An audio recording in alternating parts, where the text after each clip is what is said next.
இணையத்தில் 2 விதமான கருத்துக்கள் இப்போ வந்து போயிட்டுருக்கு. ஜெஃப்ரிக்கு வந்து ரெட் கார்டு கொடுக்கணும் அப்படின்னு சொல்லி சில பேர் சொல்லிட்டுருக்காங்க.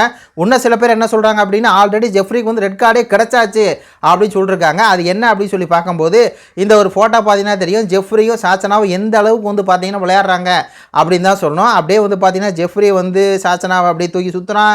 ஜெஃப்ரியை வந்து சாச்சனா ஏதோ ஒன்று அடிக்கிற மாதிரி ஏதோ பண்ணுறாங்க. இந்த வீடியோ பகிர்ந்து எல்லாம் சொல்லிட்டுருக்காங்க.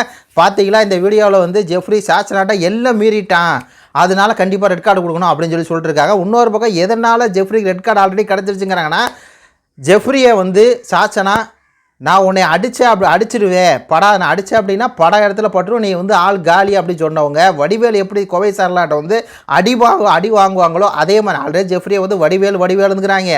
இந்த இதில் பார்க்கும்போது ஜெஃப்ரியாக வந்து வடிவேல் தான் ஜெஃப்ரி, கோவை சரலாக சாச்சனா அந்த மாதிரி வந்து தாக்கிட்டாங்க. சாச்சனா வந்து ஜெஃப்ரியை வந்து தாக்கிட்டாங்க. அந்த தாக்குதல் படியே வந்து ஜெஃப்ரிக்கு ஆல்ரெடி வந்து ரெட் கார்டு கிடச்சிருச்சுங்கிறாங்க. என்னத்த சொல்கிறது. விஜய் சேதுபதி ஆனால் வந்து கண்டிப்பாக கண்டிக்கணும். ஏன்னா அவருடைய மகள் அல்லவா சாச்சனா வந்து வீட்டில் இருக்கிறது காரணமே அவர் தானே.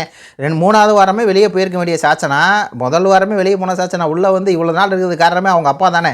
இவ்வளோ பெரிய அநியாயம் சாச்சனாக்கு வந்து நடந்திருக்குது.